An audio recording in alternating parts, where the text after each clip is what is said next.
Hello, welcome to another episode of Somewhere Between a film and TV podcast. We're your hosts. I am Daniel Parra. And I'm Erwin. And number one, thank you so much for listening. Number two, what are they going to do? Imagine liking, commenting, and subscribing. Don't just imagine it, please do it. Dragon. You can do whatever you want, but it would help us out a whole lot. Don't do dragons. Don't do that, they're fictional. And... Name a fictional character. Dragon. Let's move on. Okay. So everything we review has full spoilers because we're not fully the best at breaking that down, but we're going to break down this movie. Kind of like how I break down. What are we reviewing, Erwin? Dance. I'm sorry, you said break down, and I was like, oh, like dance? Yeah. What are we reviewing, Erwin? Blink twice. Yeah. Like people say I blink a lot when I disagree with something that they say, and I tend to blink. You do that, yeah. I'm like, mm-hmm. And I'm like, I don't even realize that. I never get that from you. And you know what I realized today too? What? That when I genuinely find something funny, I have like 3 different versions how I laugh. Like the one where I bust out laughing, like I go like, I'll just look at you and I go, bah! Yeah. And then the other one is my girly laugh comes out. Uh-huh. And then the other one is where I laugh to the side, like I look away and I laugh. Yeah, because you're like nervous and you're shy and they're making you kick your feet and giggle. I get it. I feel like 2 of my laughs came out right there. You're kicking your feet? A little. Yeah. So tell us, Erwin, what is Blink Twice about? When tech billionaire Slater King meets cocktail waitress Frida at his fundraising gala, he invites her to join him and his friends on a dream vacation on his private island. As strange things start to happen, Frida questions her reality. That I like whenever we read the IMDb synopsis or I hear you say what the description is, because I'm always like, I guess that's the movie. Because it never fully fits what I think I would say. Yeah. Because, I mean, to be totally fair though, this movie is based off of the whole mystery box idea of what's going on, why are things the way that they are in this. And fully getting into this movie, Erwin, it's tough to ask what do you think of this director's previous work, because this is Zoe Kravitz's directorial debut, first thing she's ever directed. It's kind of crazy considering, getting ahead of myself here, but how well directed this movie is. Yes. But what are your experiences? Let's go with their acting. Some of the actors in here. Channing Tatum. I love Channing Tatum. Let's Yeah. talk about Channing Tatum. I think his best performance is to Step Up. A lot of people have been saying that. I think his best... Or any of the Magic Mike movies. Anytime he's dancing, I think that's the best time he's ever performed. And 21 and 22 Jump Street, because he's hilarious. I think his best performances are 22 Jump Street. Genuinely, I do. I think he is... If we're doing that, then Foxcatcher. Okay, Foxcatcher. He's great. And what's Logan Lucky? Oh, yeah, Logan is Lucky amazing. And what's the other one? Anytime he's a lead actor, he's great. Anytime... Recently, Gambit. Gambit. I actually thought he was great as that. Yeah. Like, he steals the show in that. I think there's That's a movie. Huh? He what? He's in a movie, not a show. He steals the. It's an expression. He steals the movie. Well, why don't you anytime. express it correctly?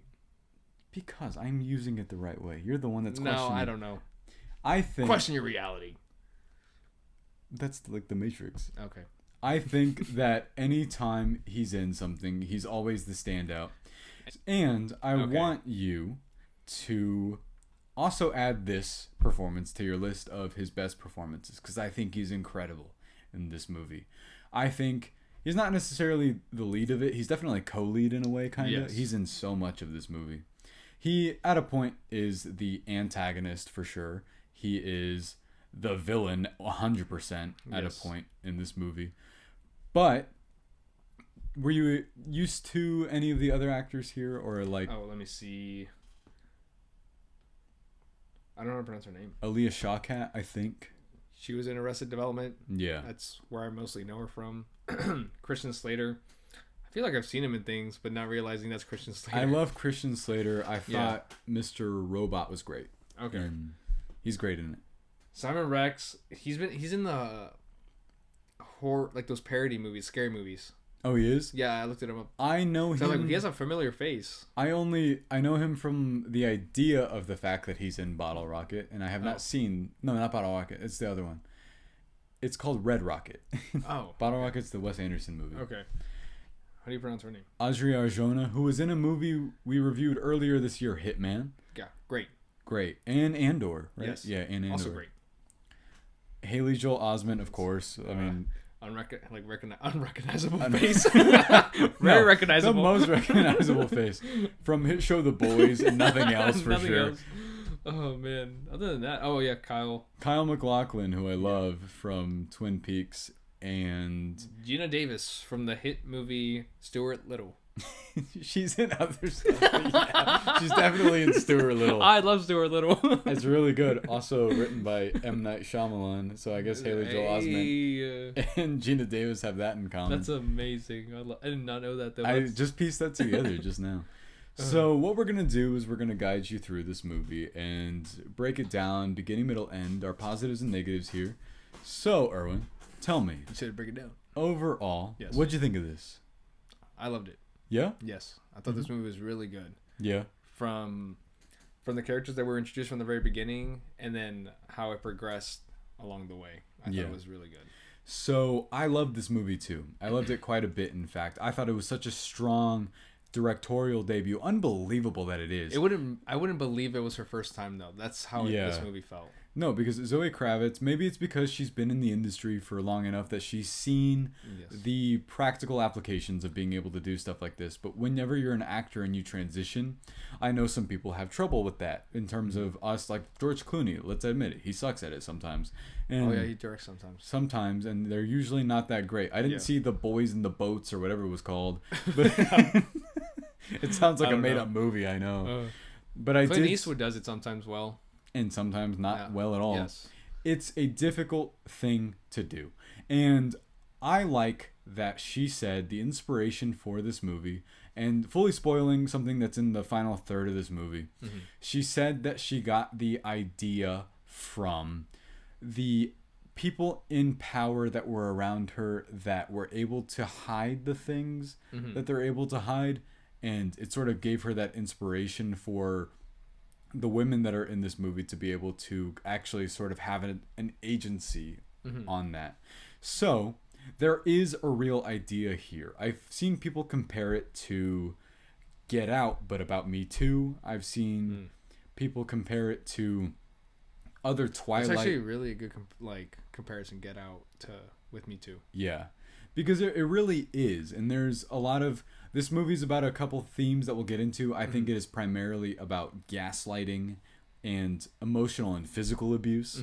And these are touchy subjects, we know, but the movie handles them with... Honestly, it's crazy. This movie's able to navigate a lot of different tones here. There are times where it's really serious and some of the stuff you're watching is really graphic. And there are other times where in the first initial half, it can navigate being funny, but then being scary. Yes. And it is insane to be able to navigate that sort of tone at the rate that this movie does it. But fully getting into it, how does this movie start off? It first starts off with, what are the characters' names? Frida and Jess. So they're both roommates, right? Yeah. From what I remember. And they're both waitresses at this gala-esque thing for this tech billionaire, Slater, Channing Tatum plays. Yeah. And it's weird because Frida's like, it sounds like has this obsession with... has like a thing for about Slater, him. Yeah. right? Of course, it's Channing Tatum, he's attractive. Yeah, but I think that's the implication here. Yes. And so Frida is like...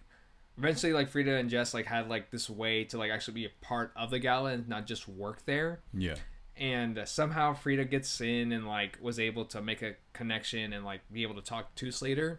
And after that, that's when they were both able to, Frida and Jess to be part of, this whole vacation that Slater asked them to join. So, right before that, yes. I want to get into a couple of the storytelling and camera work techniques that are in this. It's funny, at the beginning, this kind of starts off I know you don't want to talk about The Crow again, but this also starts off with... Stop! It starts off with an opening shot of that animal, and we don't know what it's about. I mean, a lot of movies like this have these sort of art house indications that they're, going for something avant-garde or weird, but then that comes back later, actually comes back later in a really pivotal way. But then right after, we see her on... I thought it was funny, the way that they show her using Reels on Hey, dude, Instagram. I'm still thinking about what you said about the way that my laugh is, where I laugh a lot, I kick my feet. Yeah. I don't know why. I don't know if you do or not. I'm just saying that you definitely do for me. So we were... Oh, so you do commit, huh? So I thought it was funny that this is exactly how I go to the bathroom. I kick my feet. No, not like that. No, it's just poop. It's funny because we were complaining, and I think it's only because we were talking about this. Mm-hmm.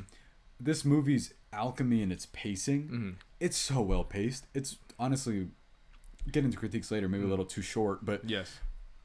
Immediately, I'm hooked on the fact that she's watching this video on this interview of Channing Tatum, and then she's going through all these reels. Yes. But which is just kind of how you get on the phone, right? Yeah. What I like about that is immediately how kind of this transitions from her watching the video, then she Googles like, what did he do? And then it's like all these different things. We never find out what he does. Yes. Later on, you can kind of infer. Yes. But it's just this idea that he's this billionaire type.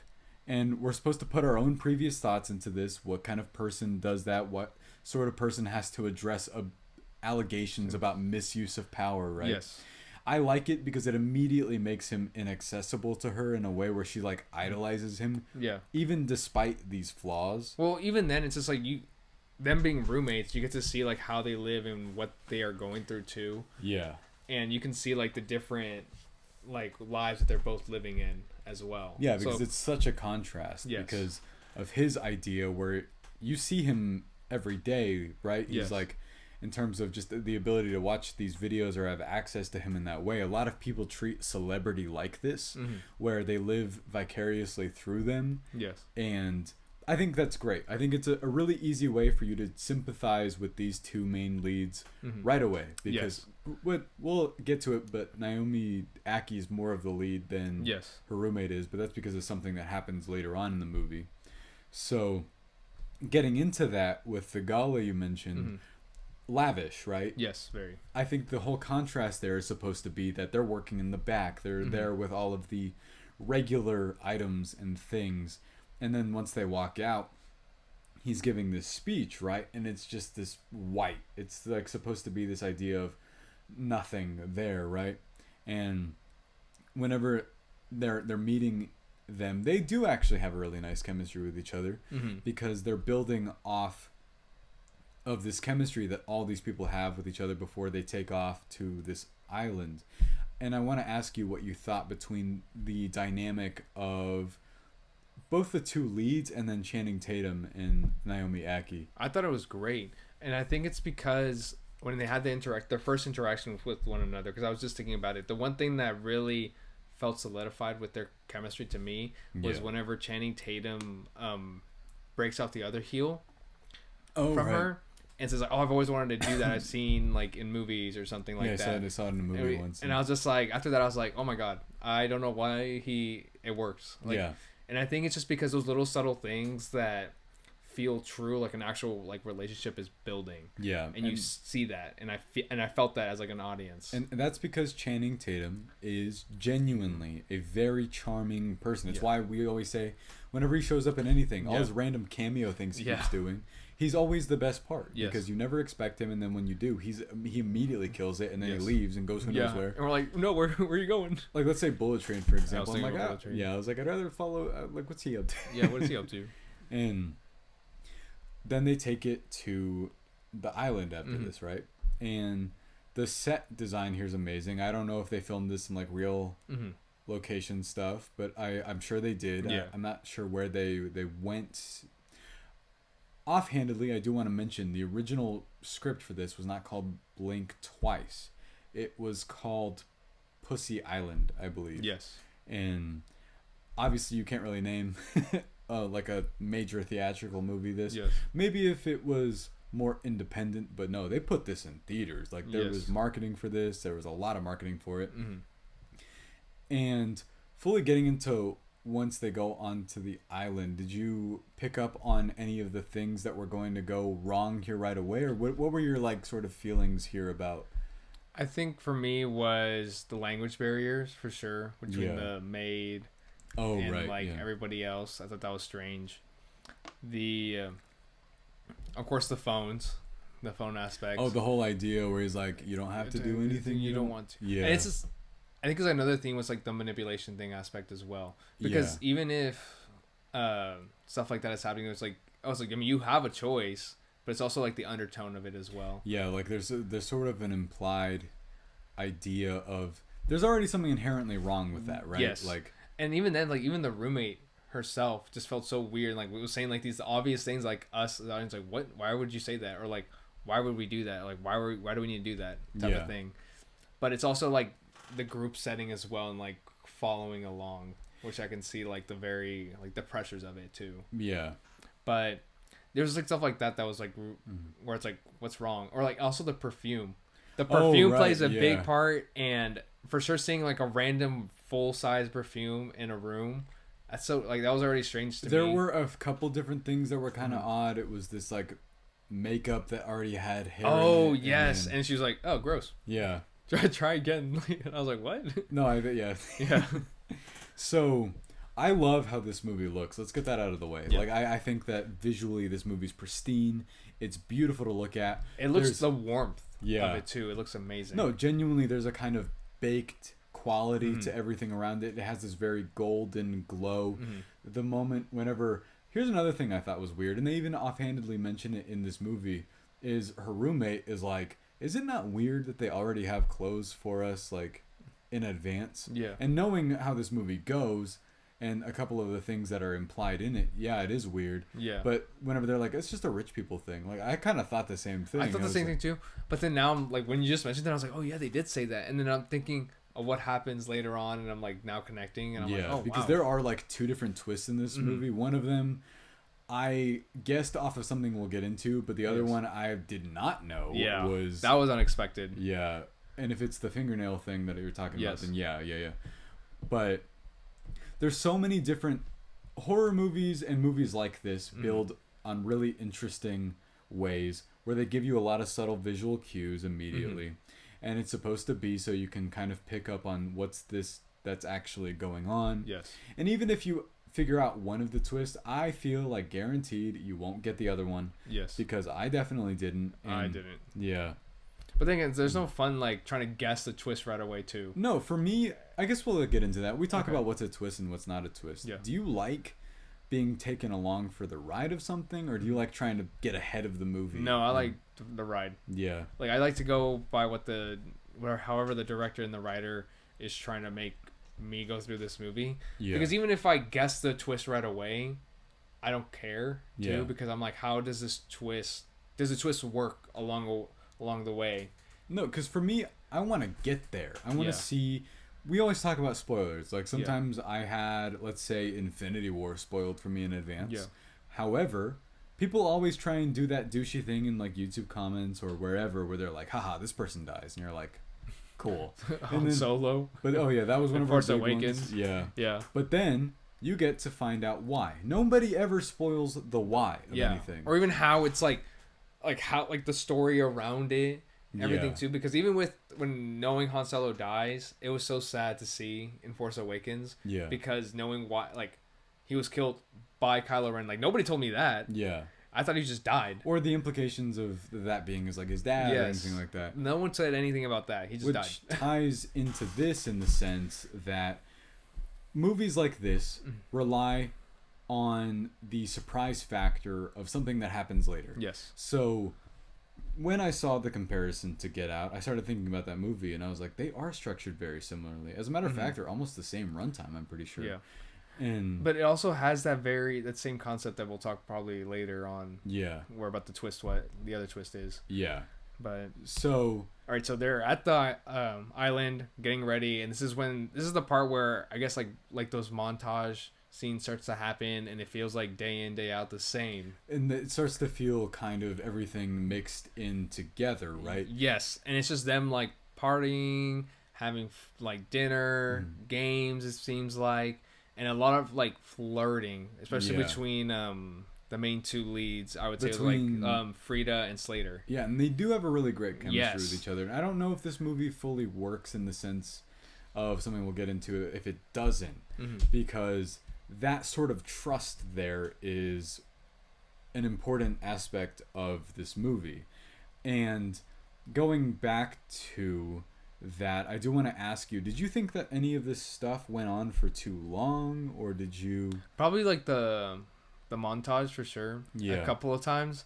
It just felt very repetitive. Yeah. But then again, I don't know if that's because if we're supposed to feel the same way as like the characters did too. We're caught up in if this is a flaw or not, in the sense of they're not supposed to know and neither are we. Yes. So it gets kind of difficult to try and parse if that's the positive of the movie Yes. or a negative of it, because we're trying to figure out why everything feels so happy and okay Yes. all the time, and why some things are repeated visually but then feels just slightly off, right? Yes. Because I think there's actually a really great payoff with how they do that in the middle of this movie, where they repeat the same visual of them on the chairs over Yes. and over and over up until one of them's missing, right? Yes. And it's her roommate, Yes. which I want to get into right before I mention this. There's a great use of a misdirect here with the Chekhov's gun idea with the lighter. Oh, yes. Because I love that. Every time she's like, "Where's my lighter? Yeah. Who has my lighter?" you keep thinking that it's going to go somewhere, right? Yes. Channing Tatum, thinking back on this, you're like, God, this guy's a douchebag. Yeah. But he keeps on... His only fixation in this movie is on if his chair is in the right place. Yes. I think that's really underscored by the idea that his mind is so preoccupied with something so trivial that the more and more you think back on this movie, the more you're like, that dude sucks. Yes. And you think that someone even says, I want this chair set on fire. And then you're consistently shown a lighter, right? So my Yes. brain was like, that's going towards that, right? Like, Yeah. that's going to go there. But then I think what ends up actually happening is whenever they keep saying the name over and over, Jess, I need to Yes. put my name on this. Who Yes. has this? And then eventually, when they figure something out is wrong, it happens earlier than you're anticipating that Yes. it will. So I thought that was great because you kept thinking that it was going, at least I did, Yeah. thinking that it was going to build towards something towards the end of the movie. Yeah. And then ended up being kind of in the middle, Yeah. which I thought was really great. Yeah, but I mean, even then, like, there were so many other things that like happen along the way where they start to connect things Yeah. that it just kept progressing the story and it kept you invested as well. No, and this movie uses that to great effect. It keeps repeating certain visual shots that you're like, this will be important, I think, Yes. later. And these plot points that feel like kind of thrown around for a while, where they're like, oh, we have a pest problem with the snakes. Yes. And then it turns out that is actually integral to the plot, and Yes. you have no idea it is until later. Mm-hmm. And this key visual that you're used to nowadays, but the idea of how important a vape is in this is actually Yes. kind of crazy, because you're used to that just for like a billionaire to kind of do that, or a person of that stature to just kind of carry that around, right? And do that anywhere. I've seen people just, vape in bathrooms even though they're not supposed to. Just vape anywhere. Really anywhere. And usually their excuse is like, I mean, it's not cigarettes, right? I'm like, it's still smoking, my guy. And then it turns out that that's actually key for his remembering of things. That's crazy. Yeah. That For him to remember? for the idea of the thing at the end where like, the way he forgets. Yeah. Because, I don't know, it's just like, it's kind of hard now. Because when I'm like, the way we were describing this whole movie, going down to the very end of the movie, a lot of things just connect. And it just starts to make sense on like what he does. A lot of things connect in retrospect of Yes. you thinking about the movie as you've gone through it. Yes. So a lot of things are presented as details. We don't know what it means yet, right? But we will later on in time. Yes. And I think this movie's so cleverly written, like unbelievably so. Because then after, Frida is getting suspicious and it's like, okay, my friend's gone. And then eventually, Sarah. Yeah. She also starts to feel very suspicious and weird about everything as well. And they're trying to like figure out ways of like how to distract the boys, how to get the girls to like realize what's happening, Yeah. everything as well. And I think it was Frida, right? It was Frida that found out like the venom Right. that was introduced by the maid, because she kept saying Red Robin to her, and then eventually the maid had Frida drink this venom. Yeah. And then that's when Frida was able to like start to like remember things consistently. There's another thing with nosebleeds in here, or the fact that once the whole thing about her getting bitten for the first time is like, oh no, nothing will happen to you, and then all of a sudden she disappears right after that. A lot of this movie, its reveals work, and the reason why like we might appear scattered right now is because a lot of the reveals are later and then in retrospect. Because now talking about it out loud and saying it, this movie I think is really, really smart in terms of how it reveals information and how it goes about doing it. So I think this would probably hold up incredibly well on a rewatch in terms of viewing it entirely differently from a different lens. And fully going into that, I don't know if you have any positives or negatives about the way in which this movie kind of has a fractured structure a little bit. If you were like, what do you mean? Were you ever lost or confused during this? Or I was only confused on the times where it just kept repeating itself, but it was not to like the characters themselves in the movie. It's just myself as like an audience, just like going like, oh well, it's just things keep happening over. Yeah. But of course, it's like later on, it's more like, okay, I understand what's happening, but other than that, like, no, I didn't have any like problems with that. The reason why I ask is because I was reading audience reviews of this, and I mean, don't get me wrong, people appeared to really like it. Yes. But some of the people that I read weren't big fans of it. Were kind of saying, they were like, I feel like nothing really happens for a lot of this movie, and then the reveal I guessed, and I was like, I mean, that's not what it's about to me. And just guessing a twist. I know people pride themselves on doing that. And okay, but even it's like, I hate going back.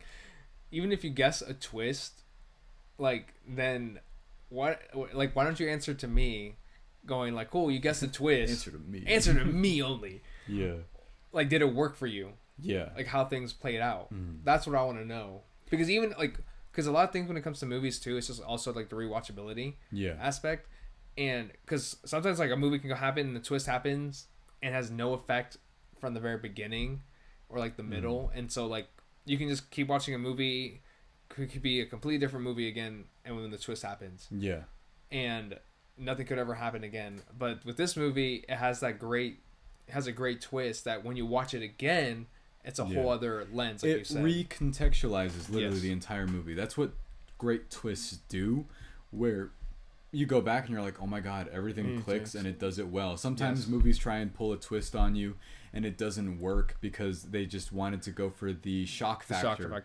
And then you start to pick it apart, right? And you're like, wait, that doesn't work for multiple different reasons. Here, I think everything holds up perfectly. So then this is really once they start to figure out when things are wrong is when she first drinks the venom out of that thing, right? Because she's like, oh, what is this? And then she starts to have flashes, and I can't quite remember what her exact first memory was. I don't know if you do. I think it was whenever she was digging through the photos. Oh, okay. Because eventually she broke in because she was trying to. What was she trying to find? She was trying to find something. Yeah. I don't remember what exactly in the wherever the boys would be in. And because the boys left to go play golf. Oh yeah. Yeah, and so Sarah just kept the other girls occupied while Frida was trying to find some more information about them. And that's when she stumbled upon a box full of photos. Yeah. And that's when she looked through the photos, and then I think that's the moment. That's when she got she started to remember things. Because they're documenting all of this stuff throughout this entire movie. Well, keep in mind, like even throughout the movie, I think Christian Slater Vic. Yeah, he was taking photos. Taking all the photos and everything. And I think I think it's like most people in this movie, they were all taking photos. Yeah. So. And that's sort of an implication of. I mean, do we know why? Not necessarily, other than the sense that they're trying to document memories. At least it comes off that way at first. But then she looks for that box of photos, and I do remember this. There's a really key detail where it's one in the past. Mm-hmm. And the girl next to him looks incredibly uncomfortable. Like, she looks like she doesn't want to be there. It's someone that we don't see because they're not there currently, but it's someone from the past. And you can just see it. It's in one of the Polaroids, and she's in the right corner. I remember that because I picked up on it right away. Because it's one of those things where you're like, why? You know? So I think one other thing that is great about this is there's a repeated line. It's the tagline of the poster. Oh, yes. That they're asking, and you don't know why for such a long time. It says, "Are you having a great time? Are you having a good time?" Are you having a good time? That's repeated because you're like, "Oh, are you having a good time?" People hear it all the time. Yes. But then once you figure out the actual context in which it's used, where they're trying to measure their ability, like to see if they remember anything, that's really well done. Yes. I think. I don't know if you feel any way about something specific like that, like if there's anything, because this movie has a lot of them. Oh, I think because that line started to matter a lot to me was after they found out about the perfumes, because it wasn't until like they looked through the bags and they realized, oh my god, these bags that contain the perfumes are the reason why we're unable to, or like the reason why like we're forgetting everything that's been happening to us. Yeah. And I think that's why you said like that's like the best way of saying it. Like it was like a measure of saying like, well, do they remember what happened? Yeah. The only way is to ask them if they're having a good time, and if they're being consistent or even like content, then clearly it's working. The perfumes. Yeah. And then what ends up happening? This movie kind of operates on the sense that it still wants to be humorous in a way, and that's really difficult to do with some of the subject matter that's in this. And addressing this going forward, there's some stuff in this movie. They tell you right at the beginning that there are some touchy subjects that admittedly we have to word them in a specific way, otherwise this video gets taken down. So we'll say physical abuse and physical harm and mental abuse. And these are things that we say were important to the Me Too era, and they're still happening now, and they are things that need to be addressed going forward and be taken seriously. And this movie is trying to critique the idea that no matter how rich you are, what kind of person you are, you can get away with this if you have any sort of access to something that can let you get away with that. Because in the pivotal scene where they're trying to give everyone shots and they're trying to navigate that, there's an undercurrent where you've seen what happened to them and why they're so persistent on this happening. Because that scene is hard to watch. Fair warning if you haven't seen this movie yet and you're wanting to listen to this, that way you can try and figure out if you're willing to watch this. It is a bit difficult to watch. Some of the stuff here is a hard sit, but then the final third is wanting to pay this off in a way where these people kind of get their comeuppance in a way, right? Yes, they get their revenge on the people on the island. Yeah. And some of the stuff here, once it gets to this part, because they all start remembering, this is whenever the final sort of chaos happens here, and I think it's really well done. I think a lot of it, this movie has this high frequency energy the whole time, and I don't know how she did it really. I think like it's really difficult to do here. And with this though, we finally get the reveal that these guys are evil and they're horrible people. And it's interesting that they sort of it was supposed to conduct the experiment of forgetting with the perfume. And of course they took it upon themselves to do other things when... And that's why they had the, what's his name? Kyle MacLachlan Rich, I guess, like the therapist. The therapist. If he actually was or wasn't. Yeah. But I think one of the favorite scenes of mine that was happening was between Channing Tatum and Frida at the end. Yeah. No, we'll get to it. Because I think I know what you're talking about. Okay, yeah. But before we get to that, is there any sort of build up and any kind of the payoff here that you really liked, or there? I would just say honestly, it was when they're all dancing and they're all taking more shots and everything. Yeah. At the last like dinner. Oh everything. And then it's I guess because now it's in a different lens, like because once we figure out like what everything is happening, and the two girls, Frida and Sarah, know what's been going on, it's such a different feeling now. Because all the other guys are acting the same. Yeah. While they know what's happening and they have to put on a face, a facade, to keep things going. Yeah. And just to give the girls some time to to wake up to what's happening. Like what to do. Yeah. It becomes incredibly tense. Yes. This is whenever the key theme or the key tagline of the movie, "Are you having a great time?"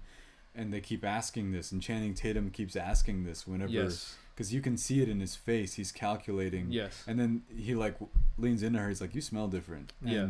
I thought all of that becomes so incredibly tense, and you're in that situation with them because you know the information now. That's the first initial twist of the movie, or the reveal of what's going on.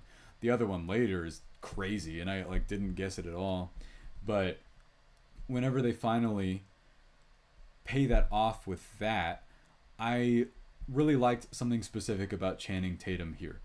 It is the ability to be incredibly charming and persuasive and put on an absolute persona in front of people.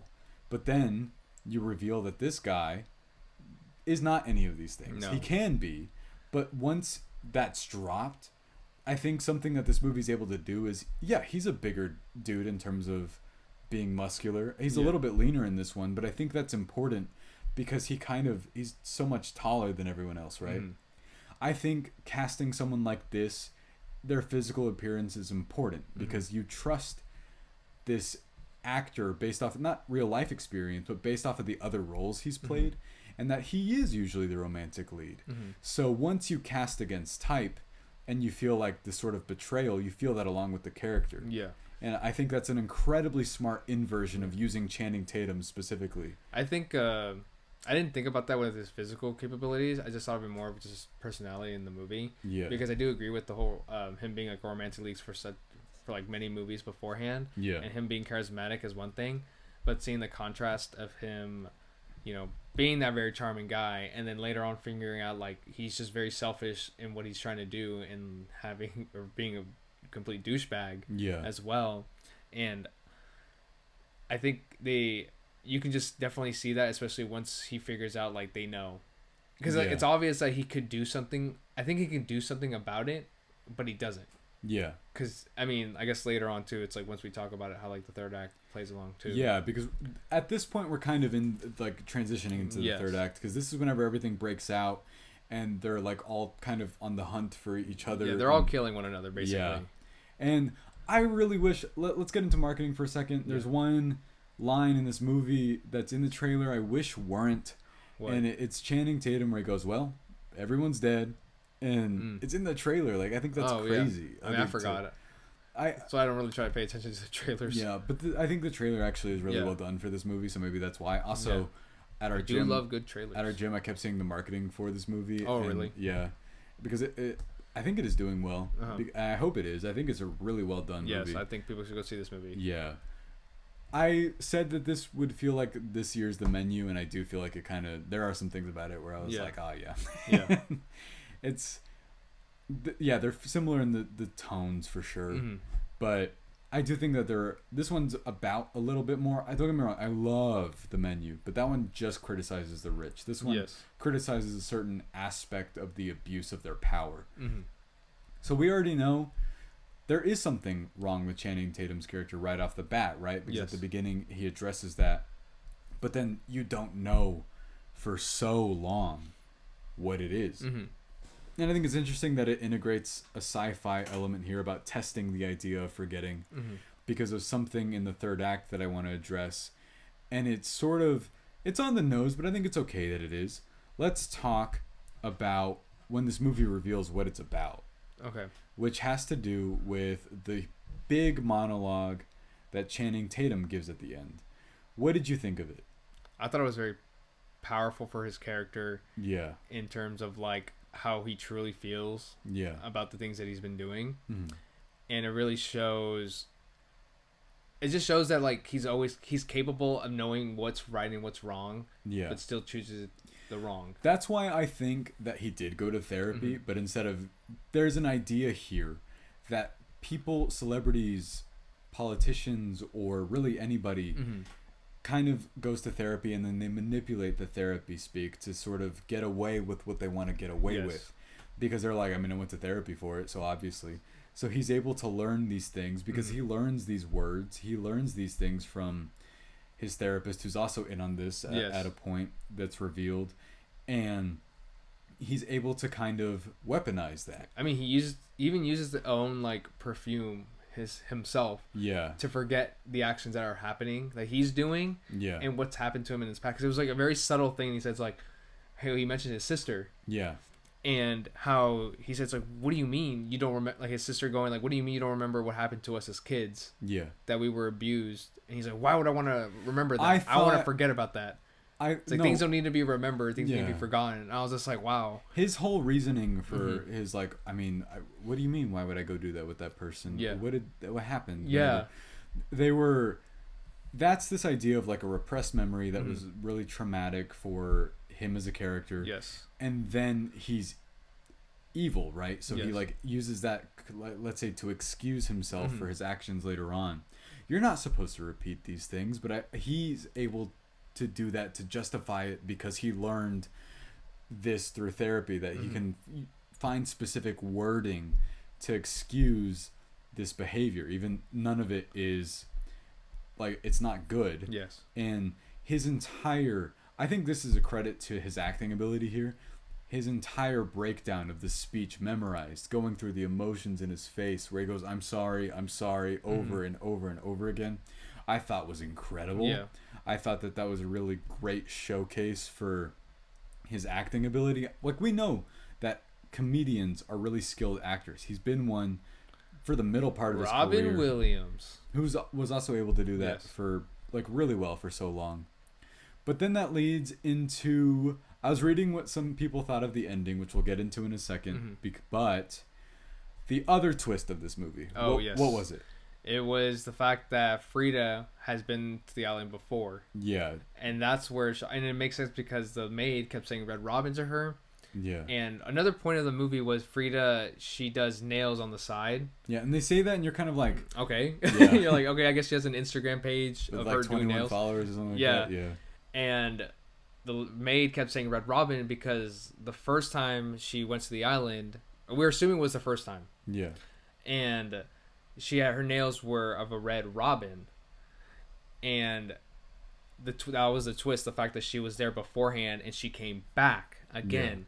Yeah. And it seems like Slater, either he didn't remember or he remembers her and still brought her back. No, he remembers her because he says, you forgot this whole island. And because he was and you came back still. Yeah.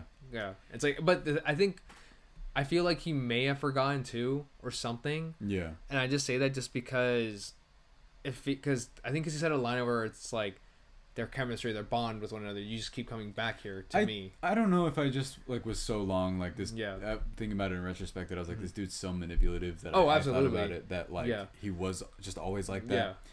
Yeah. And this ties into this movie also being about the idea of gaslighting in terms of quite literally, like they make them forget.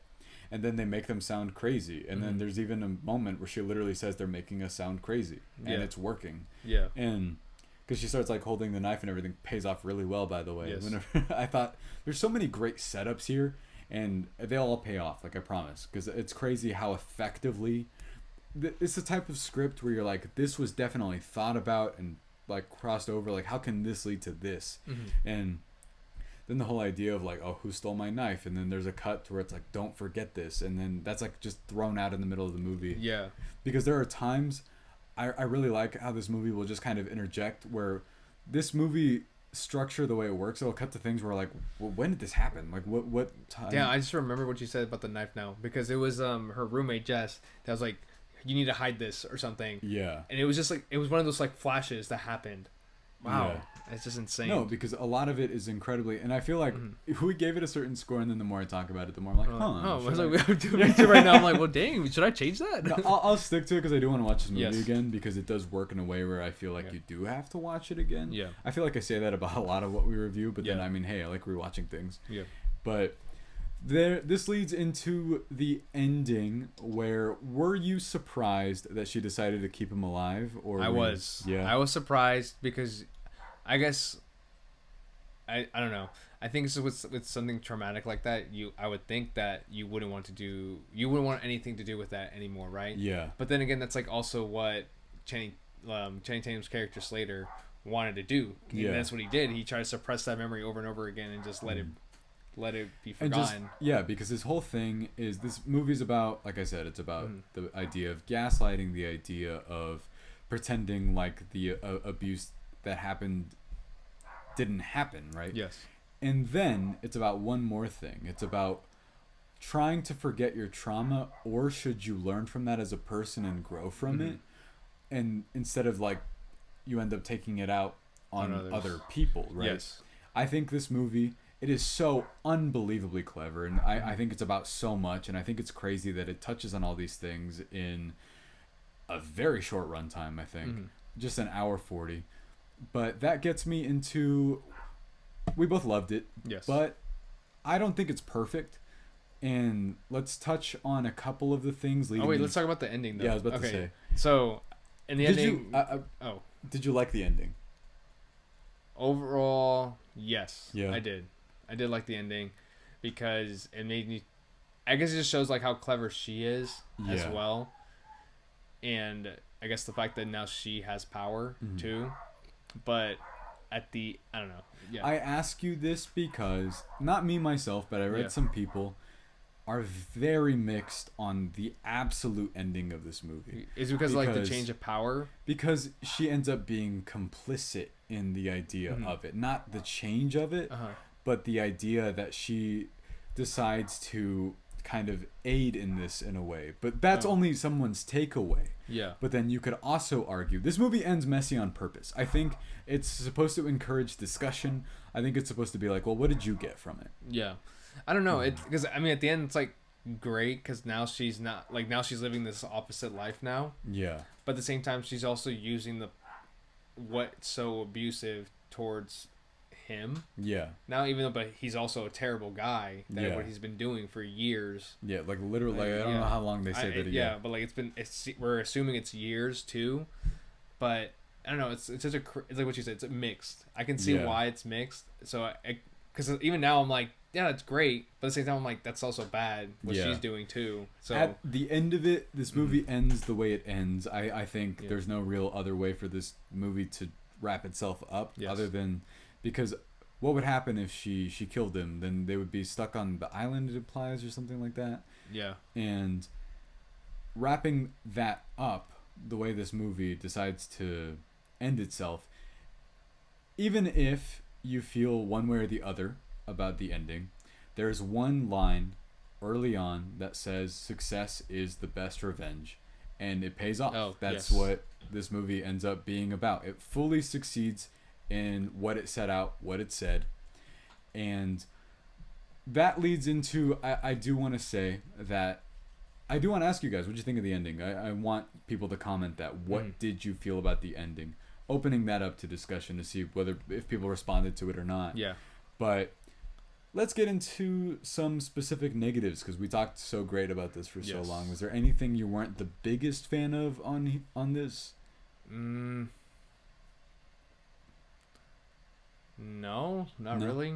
I mean, there wasn't anything that really stood out to me as negative. Yes. Mine, if I'm just being nitpicky here to get this across, is I wish I could feel more of the island itself as like a character. Okay, like the setting more. Yeah, I think just because it felt so repetitious on like certain areas of the island. Yeah, and honestly, the only time I ever felt expanded was whenever Frida was looking at things that she wasn't supposed to. Yeah, because that looked crazy. That looked completely not like the rest of the island, and that's really it for me. Yeah. I mean, I just thought that and it's a little too short. I just wish that I could have gotten to know some of the characters more. Like I think Haley Joel Osment's great for this an example, and we didn't even really touch on I think if I knew the other two girls that were I would have liked to known them a little bit more. Like how they got there. Yeah, too, because I enjoyed how the roommates got there, and then like Sarah as well, learning how she got there, because she was just because they say something too about Sarah, which that's why I'm like, oh wow, I really like her character too,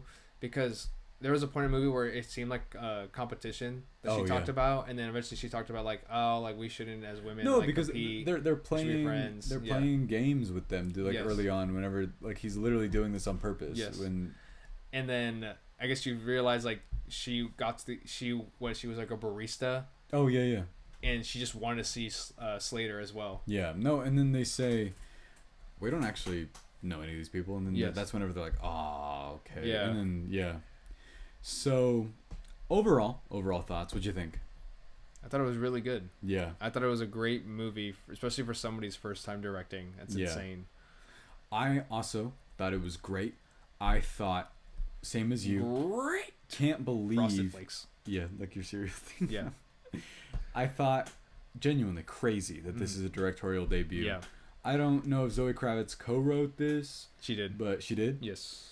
Well, this is an incredibly well-written script. Unbelievably so, I think.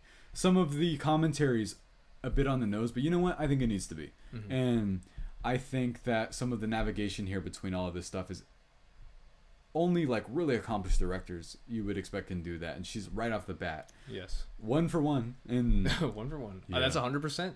100%, yeah. Got a good rating. And I thought this was great. It looks beautiful. It navigates. The cast is great. Incredible cast. Yes. And incredible imagery as well in terms of the island itself, how like great everything looks. I doubt it's a set. I'm sure they filmed this like on location somewhere. But overall, if you wanted to listen to this and you haven't seen this movie, there's some hard stuff in it to watch, but it's great. I really do think that this is worth watching.